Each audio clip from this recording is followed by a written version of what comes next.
Welcome to the intersection of technology, cybersecurity, and society. Welcome to ITSP Magazine.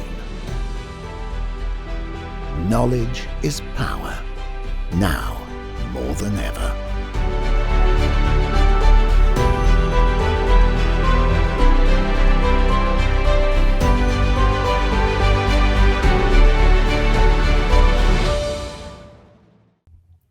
Marco, John, it's time to repeat the future. it's the future of the future. We did the last future so good. Let's repeat it. When is the future? That's the Yesterday. question. There you go. Yesterday I was there. Like, when is tomorrow? And then it's already there. Go figure. That's right. And this happened a lot in technology and daydreaming? cybersecurity. I'm dreaming of a better future. That's why my column is redefining society. But now we deal with what the reality of things is, which is it's a good reality. Well, the cool thing is we can control our future as long as we take action, and you can only take action if you know what you need to take action on and think about it a little bit. And of course, the world of cybersecurity at home and in the office, it's blending and becoming more complex, and we need help, right? As businesses, as security leaders, as the people working from home, we need help. And that's why our good friends at BlackCloak exist, to help identify the risks and mitigate those risks and repeat the future that we actually want, right? And talking about somebody, Sean, talking about somebody that has predicted the future a little bit, right? I know. This guy here. Let's introduce him. Chris. Hey guys, how you doing? It's good to be back with you, Marco, Sean. Always good to be here. Always good. And you brought a friend. I did. Your audience knows me well, but actually for today's conversation, I wanted to make sure we brought in our Chief Information Security Officer, Daniel Floyd. 20 years worth of a whole bunch of things: system architecture, security operations, all the rest, and I think a 2 or 3 time CISO now. So I'm gonna actually pass it over to him. Let him kind of introduce himself to this audience, this community. Everyone knows me as the CEO, founder of BlackCloak. But Danny, go ahead and tell the people who you are. Yeah, well, it's great. It's great to be here. Yeah, so Daniel Floyd, I'm the CISO here at BlackCloak. As Chris mentioned, I started my career in systems architecture, did about a decade of network admin, sysadmin, and then really got into cybersecurity, passion really around pen testing, penetration testing, exploiting networks and home networks in particular. And then, more recently, I've been focused on doing the more executive side of things as a CISO here at BlackCloak. So it's great to be here. Very cool, Chris. And what have you been up to? I mentioned we've been talking about this venture before it was even a reality. I made the joke about predicting the future, and now all of a sudden, I know you guys are doing super good, and it's kind of like, wow, thank God that somebody thought about it. So what's going on? Yeah, so to reintroduce the topic, we are digital executive protection. BlackCloak protects your corporate executives, your high-profile individuals, your board, your executive leadership team, those 50, 75, 100, 200 people at the company that are the people that really have a larger attack surface than everyone else. Except the nuance, and you guys knew this early on. Literally early on, sitting on a sofa with me back in the day, before anyone else knew what we were going to do. The nuance of it is this: not inside the 4 walls of the company. You already got all that covered. You got plenty of great products and technologies and things that you can leverage to protect the inside of the company. BlackCloak is digital executive protection for the outside, for the other 12 hours a day, for that cannot be controlled or protected by the CISO, by the team, by the folks there. We're protecting their privacy, their homes, their devices, their peace of mind in their personal life. And when I say them, I mean the executives and their family, husband, wife, spouse, kids, significant other, that whole enclave, so that it really forms a hardened target around them. And man, I mean, since, it's like the past few months, have we got stories? And now a lot of the stories are public. But it's super exciting, predicting the future, showing and telling the story of what we wanted to do, what we were seeing, and now we're here. And I think everyone sees this and is like, that's a risk we need to go ahead and take control of. So Daniel, what the future is now, right? So where are we sitting? What's the reality that executives are having to deal with, such as yourself even? Yeah. So what, we just saw in, very recently, in a very high profile breach that may have occurred with a certain password management company. The home networks are the targets. We're seeing, again, the home network is the entry point for threat actors to gain access to corporate devices, corporate secrets, and pivot into the corporate infrastructure. So the four walls of the perimeter, the old moat and castle design and network security design is a thing of the past, right? We have our entire C-suite, high access employees, high privilege employees are all working from home. They're remote desking. They're working from all over the world, really, and their traditional network security and four walls does not work anymore. And we're seeing that the personal devices, personal networks are in play from a threat actor perspective, and it's definitely a valid attack surface that we're seeing more and more get hit. And what are you hearing from some of your peers that have experienced this or knows you've either had it or know somebody who has, right? One of those things. What are some of the stories you're hearing from folks you chat with? Sorry, what are some of the stories that we're hearing from? That you're hearing from some of your peers that have experienced or know somebody who has experienced this? Well, yeah. So, obviously the biggest concern that we're hearing is the traditional model of knowing where your assets are, knowing what your assets are that you have to secure, goes out the window when it comes down to your employees working from home. Every home is what I call kind of a snowflake. Even when you can baseline across your corporate infrastructure, the types of devices that your executive team, senior leadership team is using. As soon as they go home, that home network, you have 10 executives. Every one of their home setups is a complete snowflake. And what I'm hearing from peers in the industry is, how do we handle that, right? Like, it's hard enough having to figure out how to do asset control for the 10 offices we have. And how do I extrapolate that out for every single employee and know that employee A has this type of setup or this type of equipment, and be concerned about what the attack surface is at those homes versus what employee B, employee C, or high privileged access employees have across those different attack surfaces. And then also you have their concerns really are, what can I access, and what's the right level of separation of privacy and church and state between those employees, and what level of visibility am I even permitted to have? So it's really it's a problem of kind of the fundamentals of IT security and being able to do asset documentation and understanding what even is at their homes. And I think that's it. I love that you said this, because I was going to go to Chris with kind of recapping that concept that we discussed many times on how you drew a line when it comes to the company checking on you, which is what Daniel just said, and how you always said you need a third-party company that take care of that. So a little refresh on that approach for those that haven't heard the story before. Yeah, so think about it this way. I mean, every single employee has a health care, right? The company decided, are they going with, Humana or Blue Cross, whatever it is. They decided what plan they're going with and all the rest. They provide that to employees.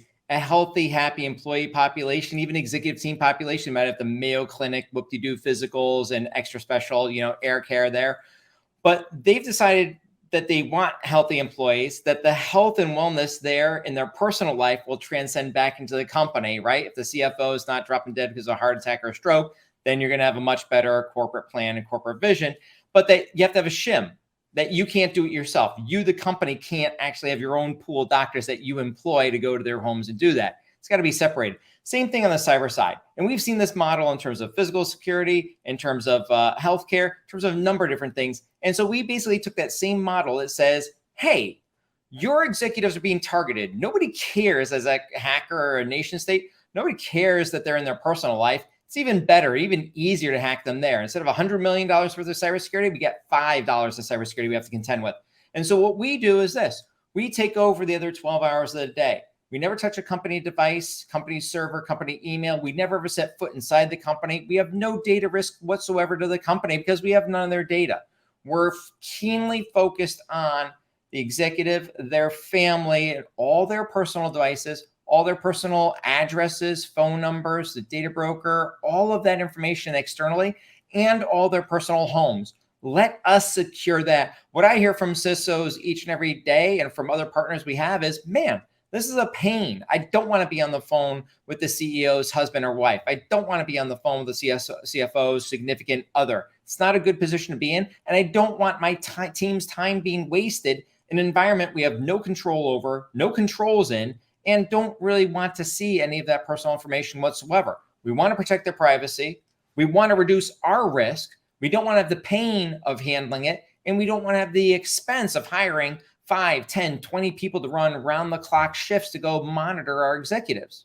And that's where BlackCloak comes in. And Chris, I mean, yeah, hopefully nobody has information out there that they don't want out public. But the reality is it's out there. I mean, you know Marco's MySpace password. I think. I remember that. Yeah. So I got it back, by the way. You know, I'm reprofiling. So that's right.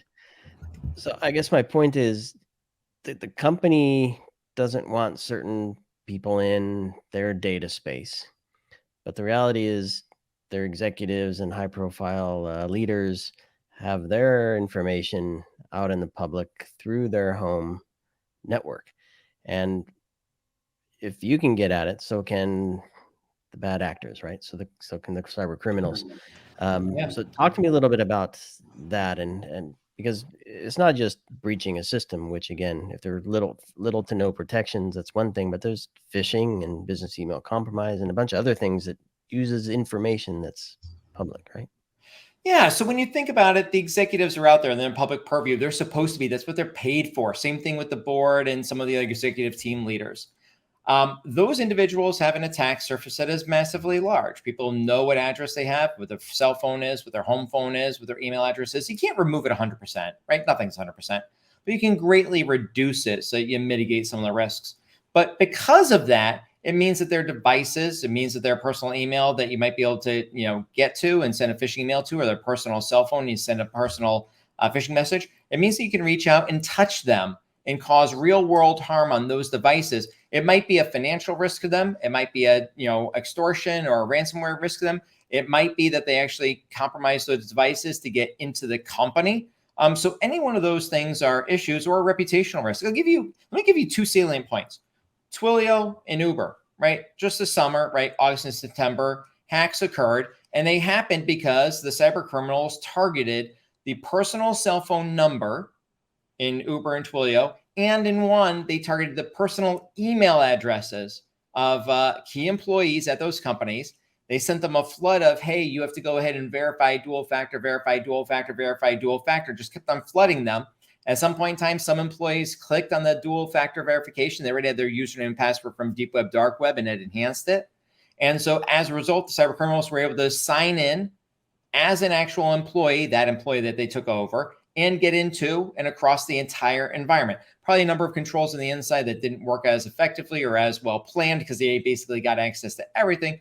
But it was a target the soft underbelly of the company, which is them in their personal life, and get in. And as Danny said earlier, with the LastPass breach, one of 4 key individuals, a wide open, right, unpatched server, Plex server running on a computer, and you get the computer, you get the keylogger on the computer, you have the corporate credentials, you then go ahead and transfer on into the company. It's just, it's a law of lowest common denominators, right? It really is. You know, I was just listening a couple of news where now today everybody's talking about faking voice so that you get to the next level of social engineering. And this was this professor who says spend like $8 and maybe like 10 minutes to do an entire different persona, voice, and impersonation. So it makes me think like, Daniel, we talk about the future is now, but then there is the real, the real future, the one that still has to happen. How's things moving with all this acceleration of AI and maybe expanding even the threat landscape, not just because it's at home, but because we don't even know where the stuff is going. So anything that you can, that you see happening now or you can predict. Yeah, I think, obviously what we saw with the release of ChatGPT really kind of exposed the masses to the capabilities of AI and really brought it out to the world. The ability to do deep fakes and create really realistic looking content, both from a voice perspective, but also from a visual perspective, is going to completely change the game. And not only that is the ability to have AI or a solution like ChatGPT generate phishing emails and generate really realistic looking password reset emails. And that's going to completely change the game. And the kind of the funny, interesting answer and solution to it is probably going to be AI on the other end, as we're going to see more defensive tools go into place to detect what AI on one end has generated to prevent AI from, passing a filter on the other end. So some of the things that you can do now, I think, obviously, is some of the stuff that's been around for a while. PIN verifications, callbacks. Everyone knows that you can spoof caller ID and call in. So instead of accepting someone calling in and saying, "Hey, it's so and so," you say, "Okay, let me call back at the number we have on file for you," and then validate them via some type of challenge response code that doesn't just rely on their voice or them calling in and you trusting the caller ID number. So there's a number of kind of old school methods that you can use to still validate someone in that specific model. And what's super cool about this, and I totally agree with Danny, what's super cool about this, especially as it relates to, like, let's just say voices and voice recording, out of every single person at your company, the key people are going to be your executives. And guess what? You can't stop them from talking. Every publicly traded company is going to have the quarterly earnings calls. You literally have the general counsel, the CEO, the CFO, the who's who, the most important people as a part of the executive team are always going to be on there. You can't tell them, don't talk, don't this, don't that. I saw a whole bunch of advice and guidance that says, don't do anything in public. How are you going to have that happen? Yeah, right. Don't go on a podcast. Right? Yeah, I mean, yeah, it's just not going to happen. It isn't going to happen. It's something that you have to go, you got to harden the human, you got to put in defensive measures, but you have to proactively know it's going to be there and get ahead of it. I totally agree with what Danny says, but it's just some of the the controls around this are laughable. I mean, you have to get out there as an executive. You have to get a salesperson that can't sell. I mean, So tell me, and maybe, I don't know if both of you have something to contribute to this question, but the conversations you're having with organizations. I mean, so you're talking about bringing in a service to help them look externally at the risk that they have through some of their high net worth employees and executives and things like that.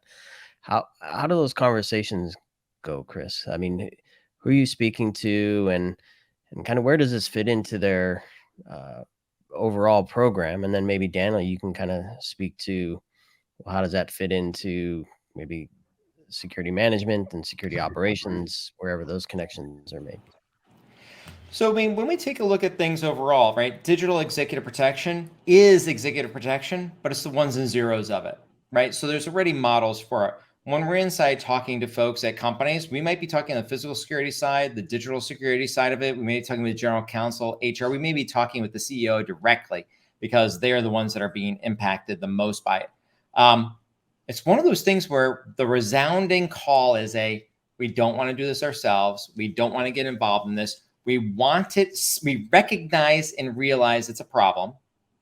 We don't have faith and confidence necessarily in terms of the degree to which the executives, board members, all of these folks that are higher profile can protect themselves. And we want that risk reduced because we don't want to own it. And we also don't want to have a whole separate arm that's just operating and watching and minding and binding there. That's not, from a privacy perspective, something that is part of their values, is what we're hearing.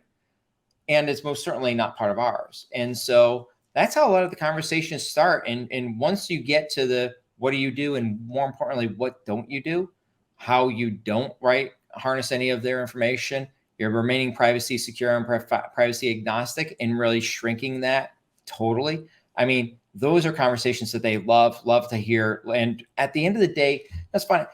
It's a partnership. Like, yeah, we're tech-enabled service. We're a platform. We're SaaS, all the rest.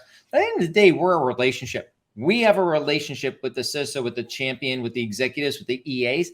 Danny and Danny's team has a relationship with all of those champions. They can call us, have meetings with us any day that they want to. We are their partner. If they have an M&A that they're going to do, we want them to talk to us, and they all talk to Danny. When they have a rift that may happen, unfortunately, we want them to talk to Danny ahead of time so we can turn up our defense systems against the board and the executive team and the HR folks and leaders and stuff like that. We are a partner. We're a relationship person. We're a guide to the company and to that CISO. And that is so critically important. Sometimes beneath the tech, it can get lost. But at the end of the day, we're a relationship company.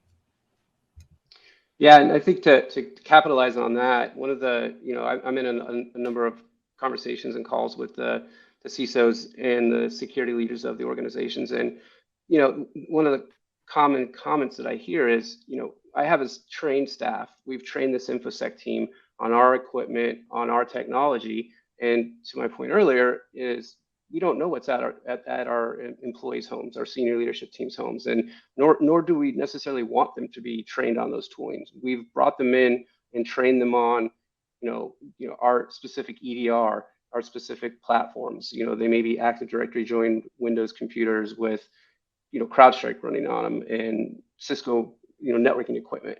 And then when you introduce a completely different home network with completely different technology, the team's not trained on that. So, do you want your team exposed to the privacy risks of your employees and their home networks and the different devices that may be there and the things that may be on them? And B, do you want them, taking the risk on equipment they may not be trained on or technology they may not know anything about? And to that point, Chris, the kind of there's the technology piece and understanding how that works, but there's also the behavior, right? People will work a certain way in the office. They do completely different things at home. They're not being watched, right? So they do whatever they want. They fix their own computers. They set up their own networks. So the behaviors are different as well. I don't know if that plays a role in, companies don't want to see what somebody's looking at home, right? Yeah, what's most interesting there on the behavior side is that what we see across every single sector, and we have people in the financial sector, healthcare, retailer, defense, we got one of everything out there, energy sector, just one of everything. What we see is the behavior of executives, executive teams, board of directors, and those ELT teams, they all behave similarly. It doesn't matter whether you're the CEO of an energy company or CEO of a financial company. And the biggest behavior we see is they just don't have time for it. They are literally doing everything under the sun that they can, pouring their heart and soul and energy into the company and into making it better and all the rest. They're always on. They're never off. There's never a second gear or lower gear, I should say. And so their behaviors are very, very much solidified on we don't have time to mind and bind this. We just want to make sure it's done. We want to work with you to make sure it's done. We want to make sure there's no friction in it. And as a result, we know we can get that reliance on a better state of cybersecurity. But they always want to learn a little bit more and all the rest, so they're interested in that. But everyone starts out from that same grouping of the time element that it would take and be required to actually do this themselves. They just don't have it. And so it's a little bit of a breath of fresh air. And the nice thing is that usually what they're used to in terms of pure cybersecurity, it's going to be lots of highfalutin controls, sometimes more friction, more pain, and all the rest, and different policies. And in their personal life, that's not what they want. What they just want to know is that they're safe and protected, and at the same time can do exactly what they want to do, how they want to do it. And remember, it's not just they themselves, so that their entire family can do it. And it's super important as a part of our mission and a part of what we actually deliver each and every day. Our team is just, second to none. And it comes in mind the idea of concierge, right? I mean, you're used to be treated in a certain way, but not just because you're special. It's because, again, you're busy, you can afford it, obviously, and you have to worry about other things. But your family, you can pay the consequences of it. So I like this idea that the company can just not do that. It's two different entities. I mean, it's clear to me. But I do have a question for you. So my employee's home has been breached. Now what? Yeah, your employees. Yeah, what's so interesting about that is, look, whenever the RSA submissions were due, I don't know, July, whatever it was, we submitted for, this year, so privileged to be able to speak again, but we submitted for, your employees home has been breached. Now what? A good, whatever, 6-7 months before, 3 months before to Uber and Twilio, and 7 months or whatever it was before LastPass. We're going to do I'm joined by my good friend, Jim Shreve. We're going to do a 2-hour learning lab, right? 2-hour learning lab. We do these each year on scenarios so that we can prepare the next people coming up. CISOs, deputy CISOs, directors of security operations, threat intel teams, analysts, compliance people, lawyers. Everyone is welcome. We grab you into a room. We have really, really great scenario this year. We always put in our few little favorite jokes in terms of the company names there, little parodies going on. But we're going to put you in front of a live, real-time, compromise around an employee's home being compromised. Literally, it's LastPass written 7 months, 8 months before LastPass. And we're going to walk you through the scenario, break you up into groups, assign people different roles. You might get to be a lawyer. You might get to be a security person. You might get to be a CEO. And really fun, engaging. I think we're limited. I think we close the room at like 200 people is what I think we do. And we got 2 different stages to it. And it's a lot of fun. If you want something that is really exciting, really fun, we're Wednesday of RSA, 8:30 to 10:30 in the morning over in Moscone. And it's just going to be a lot of fun. You are going to work, right? We're not, people don't come to this session that want to check email. You're going to be there. You're going to be working, collaborating. And what's cool is that you actually take away the real plans for what you want to do next in a week, in a month, in a quarter, in a half a year, and in a year, in terms of what you need to do. And you've collaborated with people that you wouldn't have normally met. And so you can also, inside your group, like business cards are getting exchanged left and right there amongst the tables. People at different things. Oh, that was a good idea. Hey, you have a great mind in terms of this. Wow, the way you look at compliance or security or architecture, whatever, is great. And it's really, really kind of quite honestly, an intensive 2-hour team building exercise. And it's Chatham House rules. So it's really great time and effort. We love it. We're looking forward to it. We hope the listeners will come. We hope the room will be packed. Usually each year we get a line outside the door. But it's really intense and fun. I've always dreamed about it. Dungeons and Dragons of cybersecurity. That sounds fantastic. Wow. Exactly. If you want to think about it that way, Marco, is great. Yes, we run the RSA Dungeons and Dragons show there. Yeah. Well, I want to go to Dan, and maybe he can bring in some Dungeons and Dragons lingo. But I mean, as Chris was describing that, I was picturing a tabletop exercise. You even use the word table, right? This is so different from a traditional security management, security operations, security response tabletop, right? That most companies would deal with. What are some of those? I don't know if you can highlight some of the main differences there, what people have to talk about and think about, and who they have to talk with and talk about with them. Yeah, so one of the things that we actually offer when we do talk to the CISOs is we could come in and actually assist with the tabletops, part of the SOC 2 Type 2 compliance and other compliances that are required to do kind of thought exercises and tabletop exercises. And one of them is kind of a scenario where you have your employees and your high access employees. We put it out there on LinkedIn. We put it out there on the About Us page, right? So what the attackers are doing is they're learning who the employees are, or if a new employee starts, then going to the data broker sites, pulling all the data broker information about that individual, getting their personal email addresses. Usually their corporate email addresses don't have as many data breaches, but their personal email addresses may have. And then they're able to get passwords associated with their personal email addresses and then pivot those into, say, their new corporate email address, their VPN login, their Office 365 login. So we can do a table exercise where we say, we have a high access employee whose personal AOL.com email is in a data broker site, and then it's also on a dark website with exposed passwords. What do we do, right? What's the exercise here? It's actually led to a breach, or it could potentially be an IP address that was identified on one of the dark websites as part of a different breach, and it allowed the attacker to then gain access into their home network because they were using the same password on a VPN or a Plex media server. So we can do different table talks exercises on how attackers are pivoting through these different types of, OSINT available materials to gain access into the networks. So it makes me think something, and we know, cybersecurity, we started thinking it's all technology, and then we figure out it's all the humans and technology, kind of. And when I think working in the homes, and again, all the things you said, Chris, it's how much you have to adapt the relationship that is normally the business relationship with these companies when you're dealing with the individual, the family. Is it hard to get them to all cooperate? Are you, is it a struggle? Is that the kids, they try not to do things?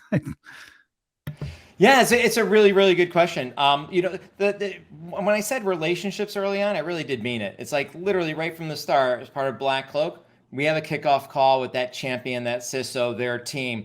Danny, the director of our security threat operations center, salespeople, everyone is around as well as our customer experience officer. And we all are there on our side with them, talking what things are happening in your area, what things are important to us, making sure that we're making a unique experience that is deliverable to their unique executives. So we know about their executives beforehand. So we actually craft a plan together to go ahead and onboard their executives. It might be going through their EAs. It might be these executive first, these second, these third, a whole process there.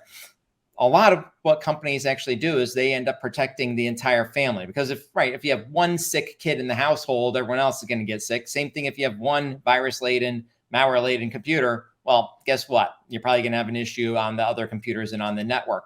And so right there, the key thing is that as part of our onboarding, we actually have a 15-minute executive meeting with those executives. Sometimes it has to be 2 meetings because they're busy, they're global, they're traveling around the world. But we'll actually go ahead and talk to them about who we are, what we do, what we don't do, what information we don't share, what information we don't collect, and we gain their trust, their peace of mind. And then from there, it's pretty easy in terms of the significant other and the kids. Kids are actually pretty darn quick. They come on board super fast. And it's always that aha moment when you get everyone around the table talking together. We'll onboard people one by one. We'll onboard the entire family together.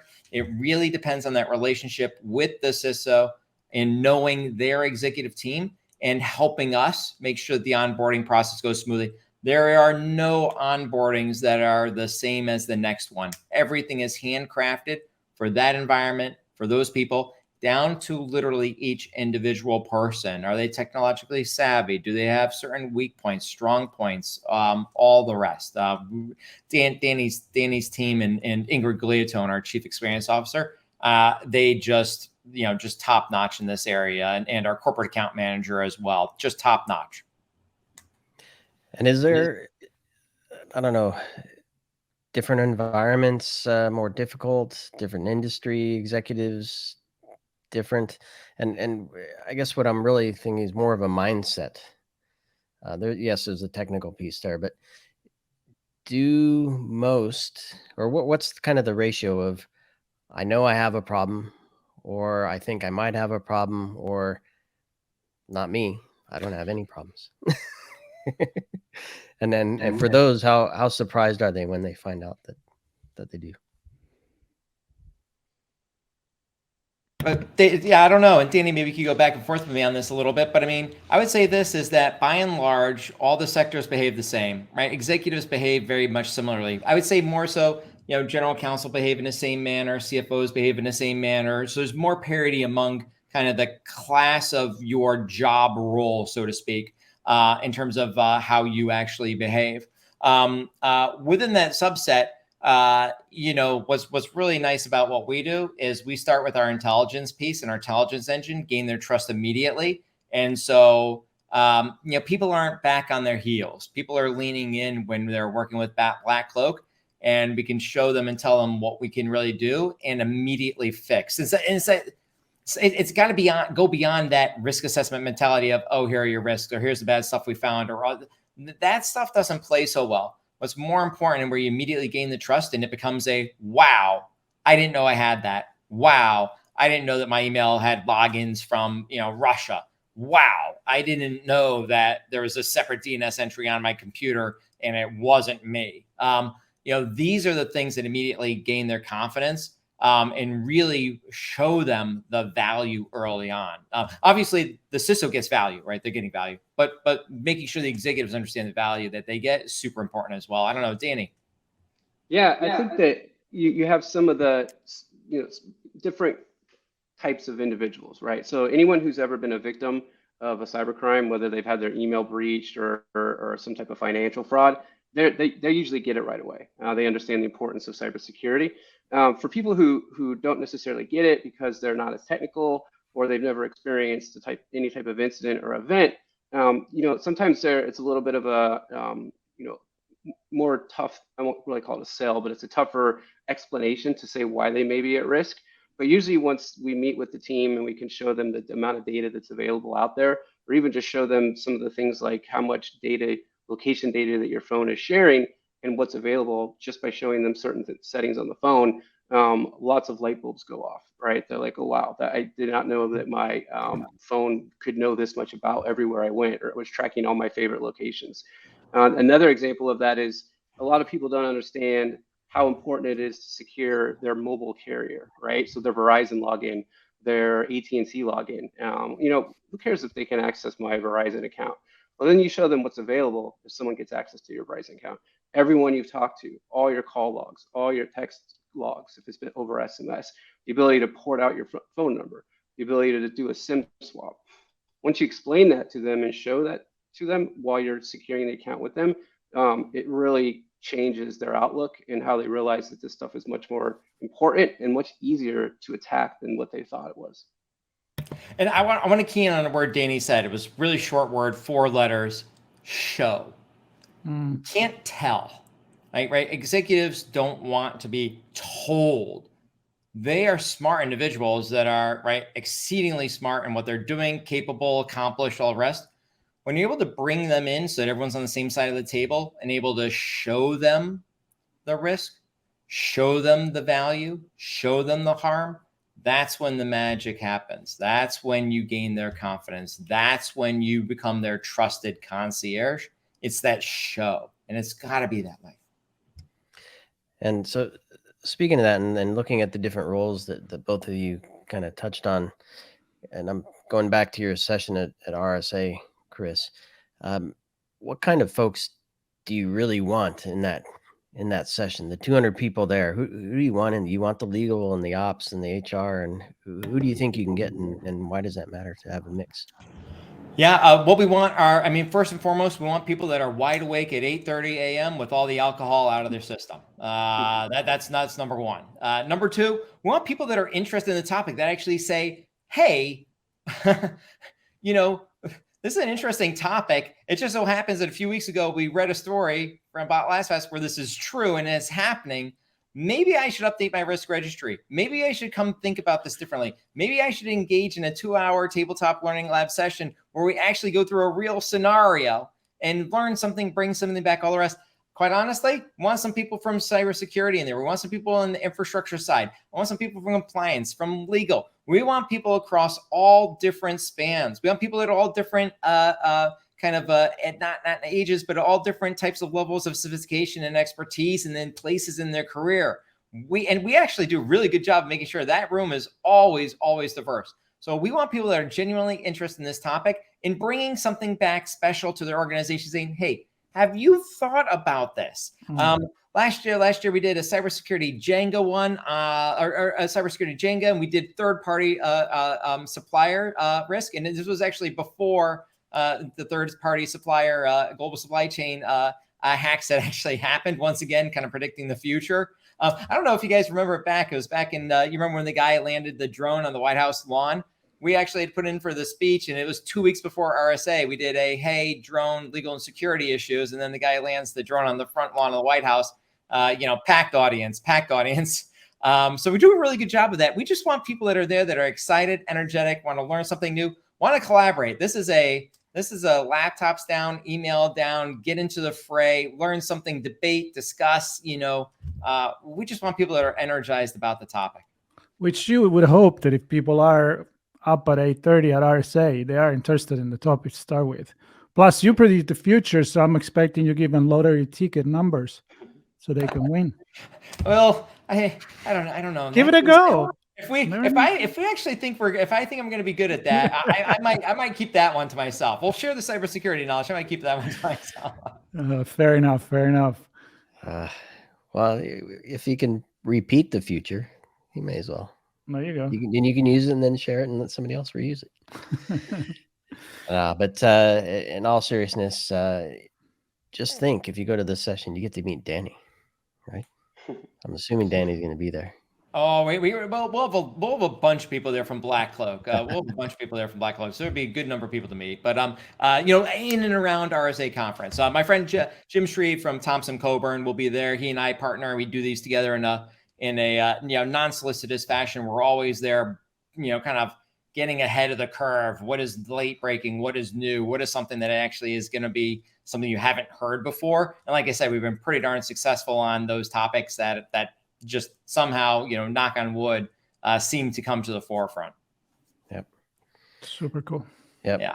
Yep. I'm glad you got us another spot for doing this tabletop. I know they're always a huge success in your sessions as well.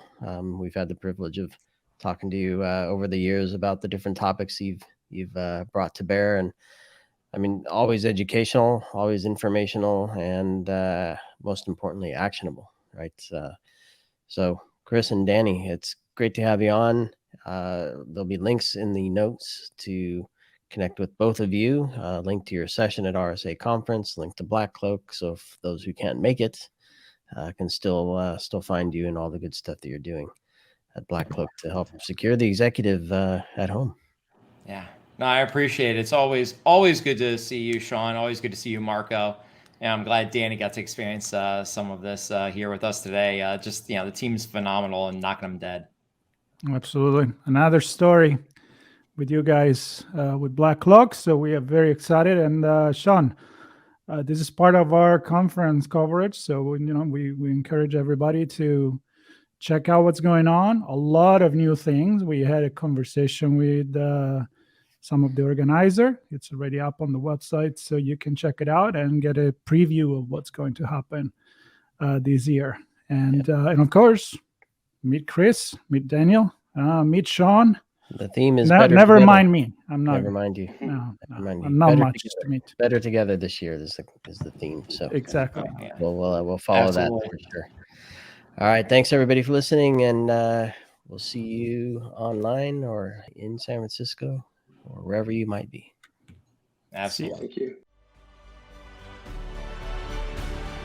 We hope you enjoyed this conversation. If you learned something new and this story made you think, then share ITSP Magazine with your friends, family, and colleagues. If you represent a company and wish to associate your brand with our conversations, sponsor one or more of our columns. We hope you will come back for more stories and follow us on our journey. You can always find us at the intersection of technology, cybersecurity, and society.